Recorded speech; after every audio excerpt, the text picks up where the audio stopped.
Hi, everyone, and welcome to another great car here on the Car Reviews podcast with CollectorCarCanada.ca. Today we have an interesting one.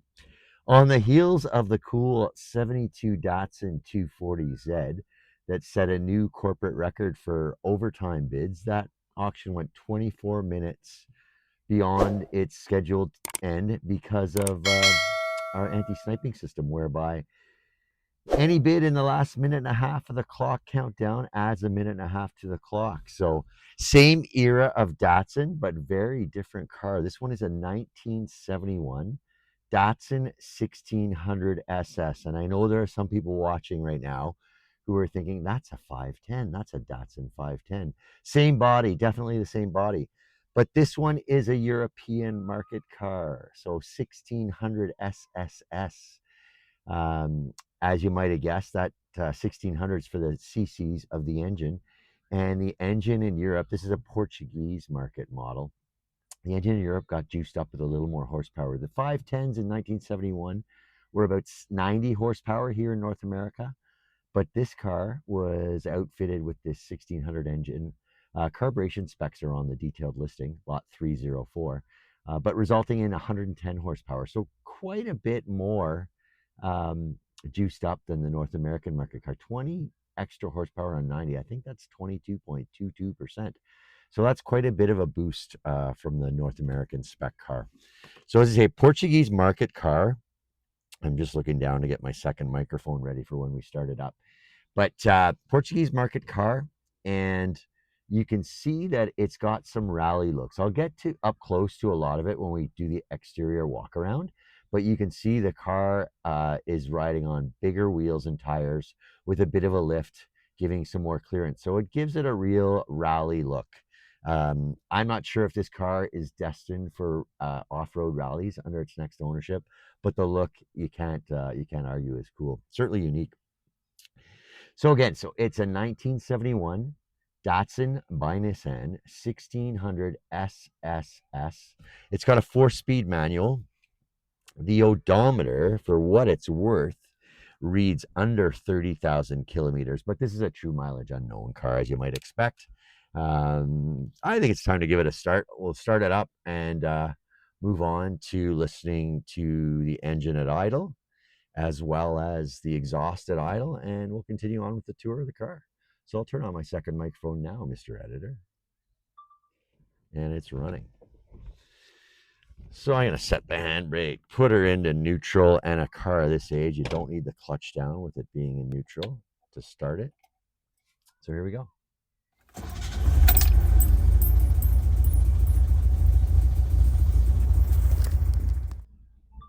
So that was a reasonably warm start. The car's been run for probably 10 or 15 minutes today. Before we got to where we're sitting right now, we did some driving videos with the owner, so you can see the engine under load in those. We did do a legitimate cold start on his driveway. Mea culpa, I think I might have had a slippery finger when he actually started it. So I haven't looked back to look at that yet, but it was a cold start, certainly. All right, so that's enough of an intro. I think what I'll do now is pop the hood here, and we'll get moving to listening to the engine at idle and the exhaust. A look at the 1600 SSS while it's idling. I'm going to try putting the hood up with only one hand. Of course, I've got one hand holding the camera, but there's an ingenious little prop rod here. So we released it from in the cabin, little release here as well. And I'll try to get this ingenious release on the camera. And that slips into place like so, and the hood is up. So I'll get our second microphone ready to get a look at this overhead cam 1.6 liter Datsun engine.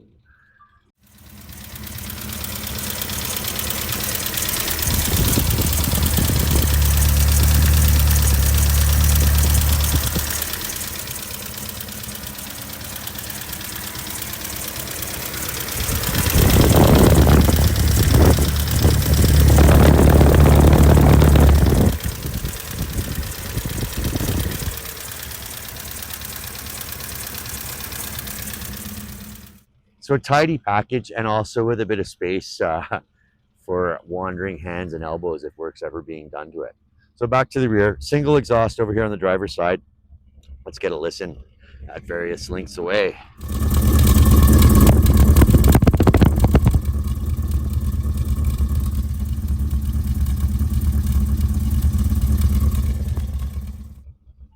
So I'd say it's fair to say for a four-cylinder car that has a bit of a throaty sounding exhaust. One more listen to the sound of the engine at idle. I'll pop off my microphone to give you a listen.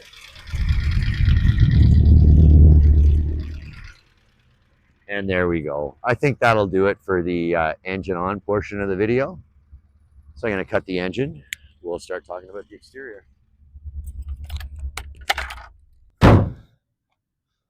All right, so moving on to the exterior. Somehow the video portion of the exterior we shot on site got eaten up into cyberspace. So we've put something together here for you here, just the same. So this shot is a good one of the cocoa brown exterior with recent paint in the 2010s. Look on the detailed listing for lot 304 for exact date on that. And then let's take a look at the profile of the car. You can start to see in the shaded areas of the car how that cocoa brown has quite a different appearance without the sun shining directly on it. On the detailed listing, we've got photos both with it shining directly and in the shade. So here's that last quarter look at it. Again, partly sunny, partly shaded. And I wanted to show you all of the wheels and tires. So there's a set of Fedima knobby F4 premiums, sized at all four corners at 175/70 R13. Aftermarket rims in the 13-inch size. And when we get to the trunk, you're going to see the original rims are in the trunk, and they're going to remain in the trunk for when the new owner picks it up, included with the deal. But let's take a look at all three. So this is driver's front. I want to all three others rather. I want to show you all four just so you see the rims are in really nice condition. So this one is driver's rear. Again, no marks on the rims. You can see a drum brake underneath the wheel here. So front discs and rear drums. So this is passenger's rear. Again, those black rims unmarked, and the Fedima is showing like they've got lots of life left in them. And then passenger front with a disc brake underneath, which I didn't mention for the first front wheel we saw.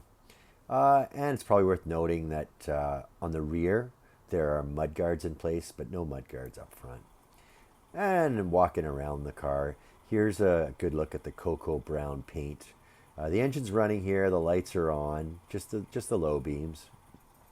But a good look at the paint in the direct sunlight. So this video was shot in what photographers call the golden hour, just in the last couple of hours of sunlight for the day, where the sun is shining sort of on the side of the object rather than over top. It's good for shadows because the shadows are effectively behind your subject on photography, so they're invisible. And then we'll do another moving picture here. We'll cruise right in on the lights here. So the headlight, the SSS badge, and then of course the parking lights are on down below as well. And let's walk around it here in the shade where that cocoa brown refinish, of course it's refinished in the original color of cocoa brown. It almost looks black. So yeah, at night you're not going to see the brown quite as well.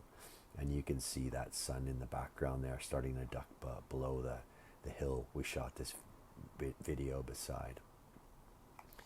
But yeah, a few of the differences between the 1600 SSS and the 510 are in evidence here, including the badge here on the fender and that parking light as well. And there's the triple S badge up front as well. There's further SSS badge on both the C-pillars and on the trunk lid as well.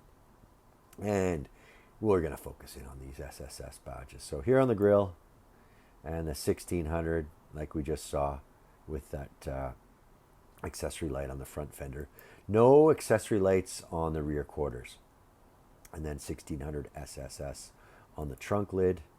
Another neat thing about this car, it shows off its Portuguese heritage or provenance with some nods to the Portuguese roots of it.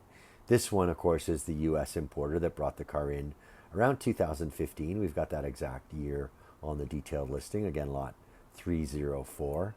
And then on the windshield, there are several decals setting out Portuguese heritage. So these would have been adhered to the car in Portugal.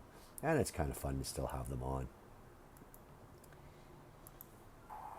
Now, we do have several driving videos on the detailed listing. I recommend you take a look at those.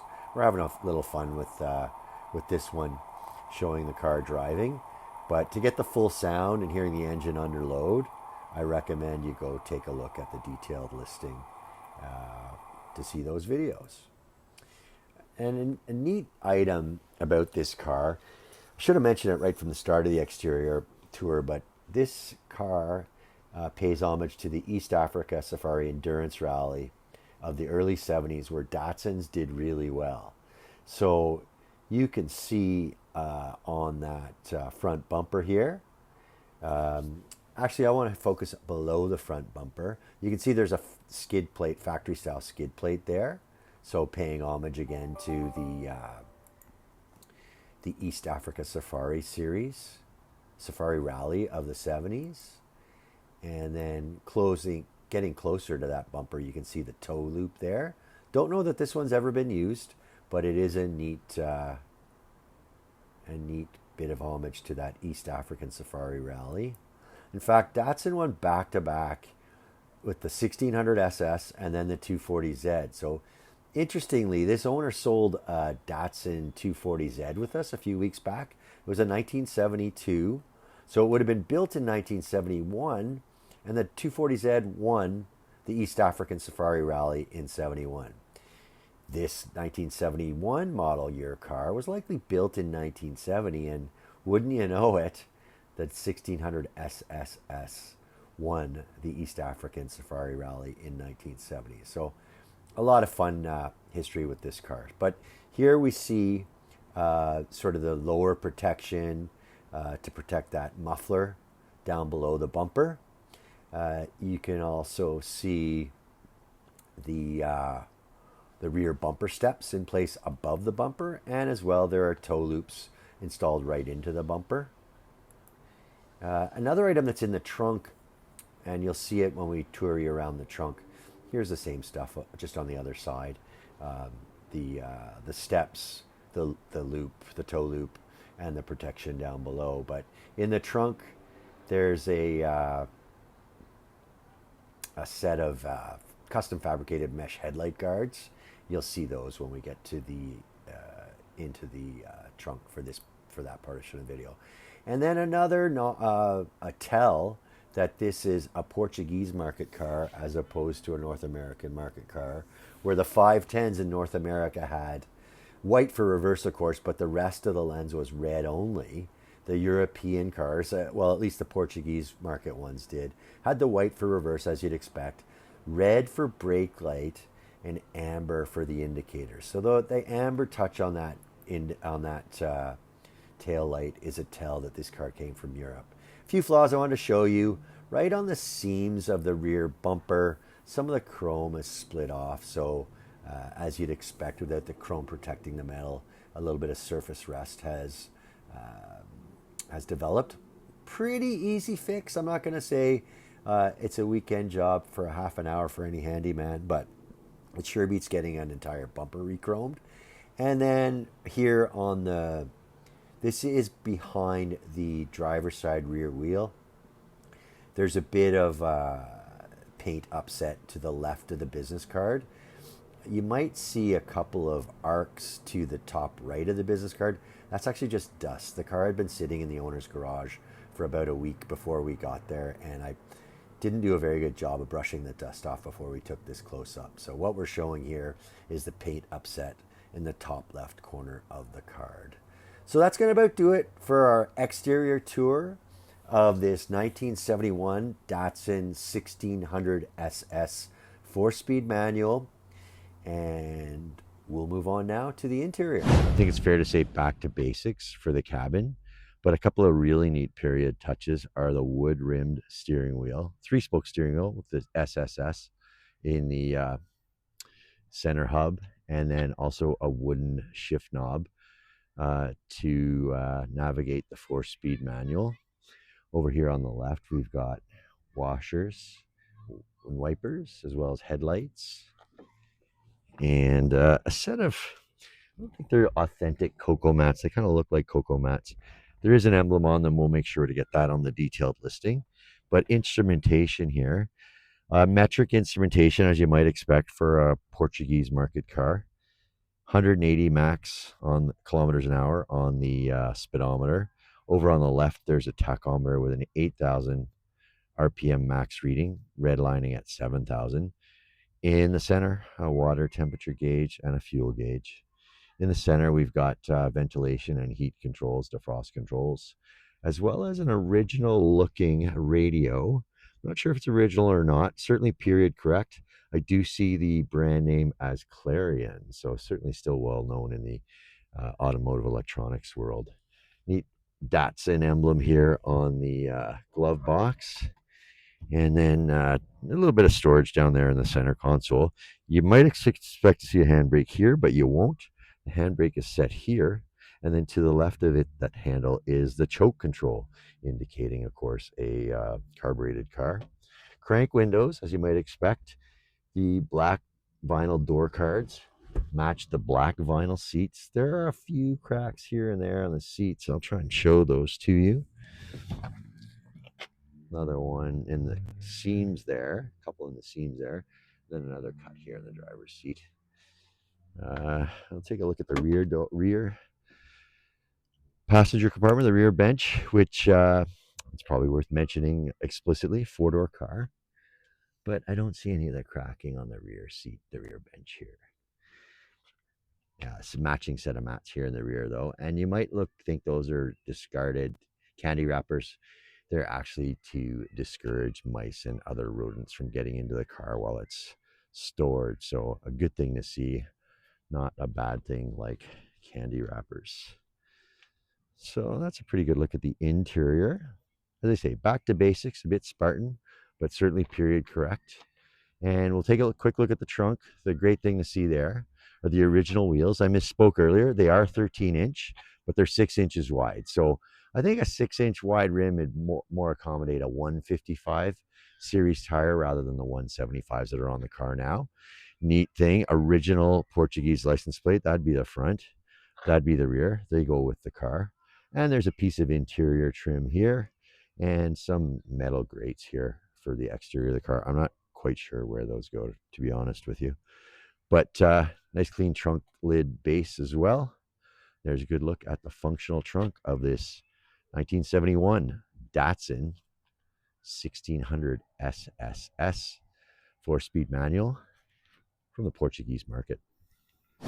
So that's our look at the 1971 Datsun 1600 SSS 4-speed manual Portuguese market car. So it's lot 304 on collectorcarcanada.ca.